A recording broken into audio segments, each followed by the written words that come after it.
అదే RTV app వార్తల్ని క్షణాల్లో చదివే అవకాశం ఉంటుంది. ఒక న్యూస్ పేపర్, ఒక టెలివిజన్ ఛానల్ మీ చేతుల్లో ఎప్పుడూ ఉంటాయి. టీఎస్యు భద్రాద్రి కొత్తగూడెం జిల్లా కార్యదర్శిని. భద్రాచలంలో శ్రీ చైతన్య విద్యా సంస్థకు సంబంధించినటువంటి అక్రమ పుస్తక స్టోర్ రూమ్ వద్ద పీడిఎస్యు ఆందోళన చేస్తా ఉన్నది. లక్షల్లో వేళ్లలో ఉన్నటువంటి విద్యార్థుల పుస్తకాల పేరుతో వ్యాపారం చేస్తూ విద్యార్థులను తీవ్రంగా మోసం చేస్తా ఉన్నారు. ఈ పుస్తక స్టోర్ రూమ్ కి ఎటువంటి అనుమతులు లేకుండా విద్యాశాఖ నుండి గాని, కమర్షియల్ ట్యాక్స్ అధికారుల వద్ద నుండి గాని ఎలాంటి అనుమతులు లేకోకుండా ఇక్కడ స్టోర్ రూమ్ ని ఏర్పాటు చేసుకుని పుస్తకాల వ్యాపారాన్ని కొనసాగిస్తున్నటువంటి పరిస్థితి ఉంది. దీనిని మేము విద్యార్థి సంఘంగా మేము తీవ్రంగా వ్యతిరేకిస్తా ఉన్నాం. ఈ వ్యాపారాన్ని ఎందుకు అనంటే ఇక్కడ ఉన్నటువంటి వ్యాపారాలని అరికట్టాలని చెప్పేసి పుస్తకాలని కానీ ఫీజుల విషయంలో గాని ప్రభుత్వ నిబంధనల ప్రకారమే కొనసాగించాలని చెప్పేసి మేము పీడిఎస్యుగా అనేక సందర్భాలలో డిమాండ్ చేశాం.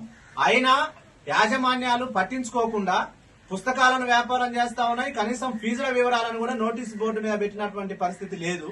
కాబట్టి ఇలాంటి ఈ విషయాలని అధికారుల దృష్టికి తీసుకెళ్లాం.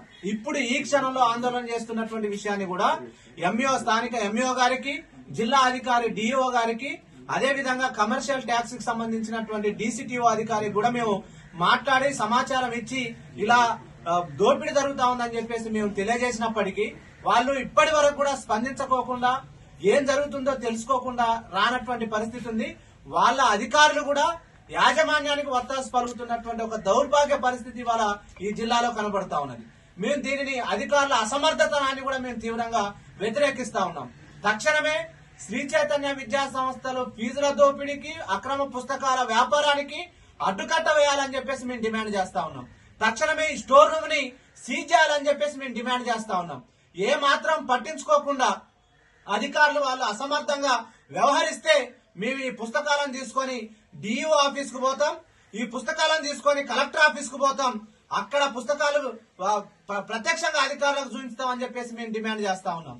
ఎందుకు ఇక్కడ పరిశీలన చేయాలి? మరిన్ని వీడియోస్ కోసం ఛానల్ ని సబ్స్క్రైబ్ చేయండి. లేటెస్ట్ అప్డేట్స్ కోసం వాట్సాప్ ఛానల్ ని ఫాలో చేయండి. అండ్ లింక్ డిస్క్రిప్షన్ లో ఉంది.